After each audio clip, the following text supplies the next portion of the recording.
The footage at Gold Rush Cemetery was captured on September 30th of this year and has a dramatic and inexplicable wobble. The GoPro 10 camera had performed flawlessly earlier that day and worked smoothly 2 days later, as shown here. Settings were not changed, the camera did not get wet, no gimbal was employed, and lighting conditions were similar. There is no plausible explanation for what happened to the camera on this day at this graveyard. In this flicker, we'll explore the historic graveyards of Skagway and Dyea, beginning with the Gold Rush Cemetery. Up beyond the White Pass rail yard on the edge of Skagway, it's a beautiful wooded final resting place for many Gold Rush stampeders and other early residents of the town. So this here is a nice sign they put up, which gives you some highlights of who's buried up yonder in the Gold Rush Cemetery. Frank Reid as well, buried here. Dear Frank Reid held up justice here in Skagway. And then you got folks not so famous or even unknown, like the Unknown Man. This poor fella, back in 1902, I heard the story before I time traveled to this here time, and he walked into a bank aiming to use some dynamite, maybe to scare folks or maybe blow open the safe, but he also had a pistol, and the poor hapless fella accidentally shot the pistol into the dynamite. Fortunately, the teller had run to the back, blew him to smithereens. And I was like, oh my goodness, I'll never forget reading this story right after it happened back in the day, and they couldn't figure out who it was. All they recovered, all that remained of him was his head. So, and it probably wasn't in good shape either. So they couldn't make any identification, and all we know is that Unknown Man is up here.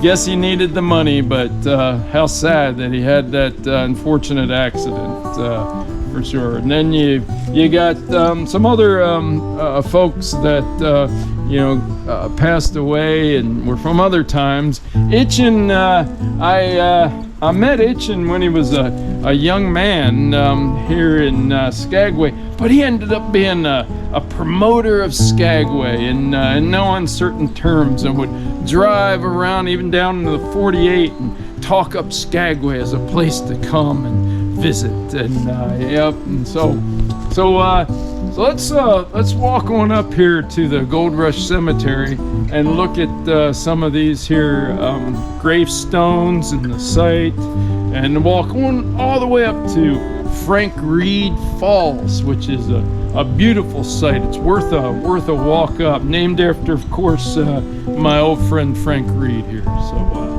let's have a walk up this way.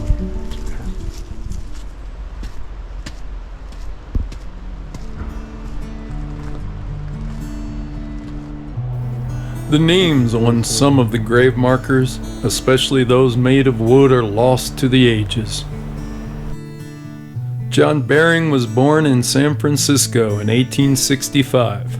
Perhaps he came when the gold called. Thomas E. Briggs was a White Pass engineer and died of typhoid pneumonia. This bacterial disease, spread by contaminated water and food, killed many a stampeder as well.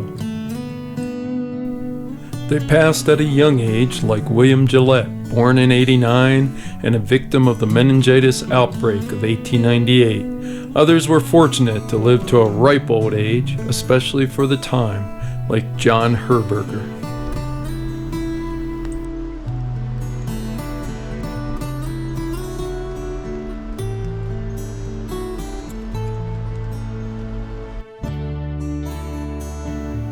There are 13 grave sites here that are labeled unknown. Sadly, their identities remain a mystery.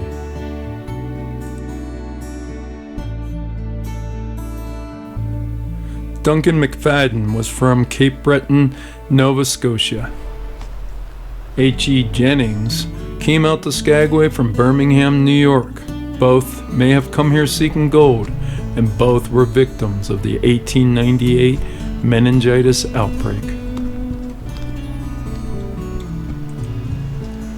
Continuing up the hill from the cemetery, you'll cross a bridge named after Martin Itchen, then on to the beautiful falls named after heroic Frank Reid.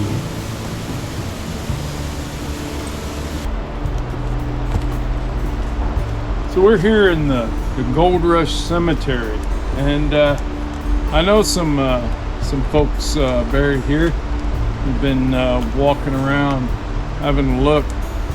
And this here, somebody I knew briefly, Frank Reid. Frank Reid was a heck of a fella. He stood up against a fella that was kind of took Skagway and tried to call it his own, and that's Soapy Smith. And Frank Reid was one of the few folks that stood up against him.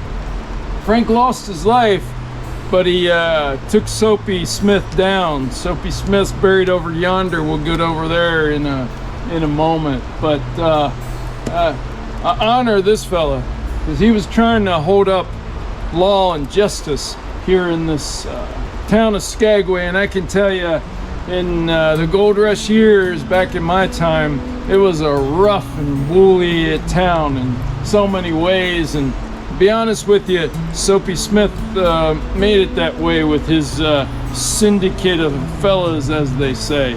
And Frank Reid kind of helped restore the beginning of justice here in Skagway. And it says here, you can see, he gave his life for the honor of Skagway.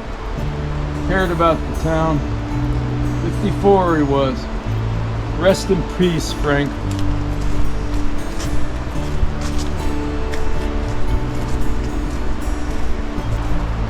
Jefferson Smith, known as Soapy, because he ran a con game when he was down in the lower 48 that involved soap, and so that's where he got his nickname.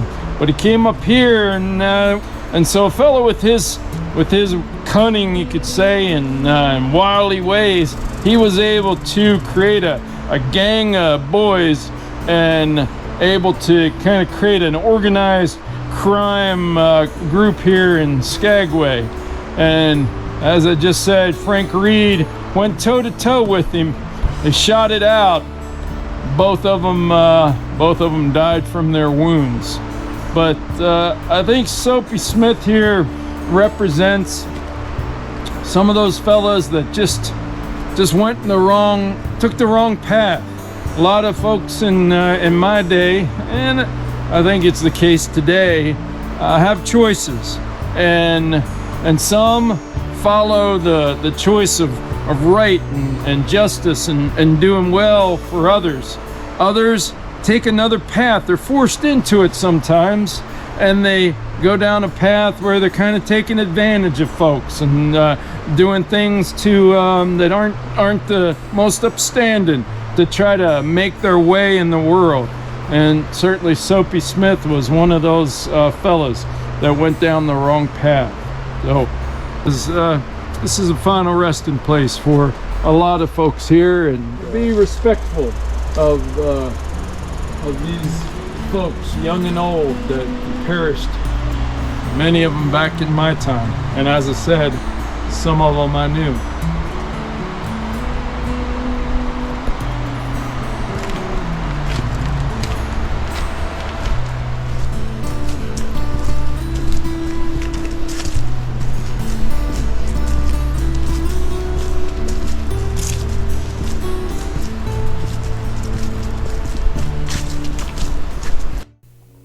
There are a few graves in Skagway that are outside the Gold Rush Cemetery, including that of Harriet Smith Pullen.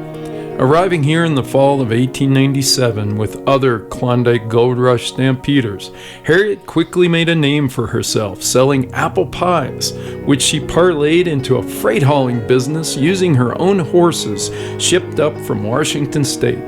She purchased Captain William Moore's large home and opened it as the luxurious Pullen House Hotel in 1901. Here, the Mother of the North, as she was called, kept history alive by telling stories at the many parties she hosted until her death in 1947. She was buried alongside the White Pass and Yukon route tracks by her own request. Rest in peace, Harriet. Opened in 1908, the Pioneer Cemetery is situated on the road to Dyea, northwest of the junction with the South Klondike Highway. An estimated 400 people were buried here, with the last interred in 1989. Among the prominent residents of Skagway laid to rest here are George and Edna Rapuzzi. George worked on the White Pass Railroad, then became a collector and protector of Skagway history. Rest in peace, George and Edna, and all the fine people who lived and worked and died in Skagway and are buried in the Pioneer Cemetery. Two important cemeteries are situated near the Dyea town site and worth a stop. On the short path from the road, you'll first come to a few headstones where some longtime Dyea residents are now buried. All these graves were moved here from the original Dyea Cemetery in 1979 due to flooding. A granite monument honoring Native people who died in the area also resides here.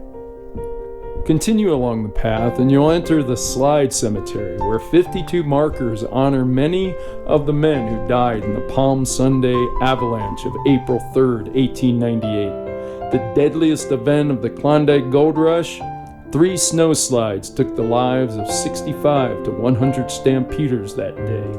Rescue operations continued for 4 days, and most accounts indicate that only about 10 men were found alive. The headstones indicate where the men were born, some from as far away as Minnesota and New York. Rest in peace all.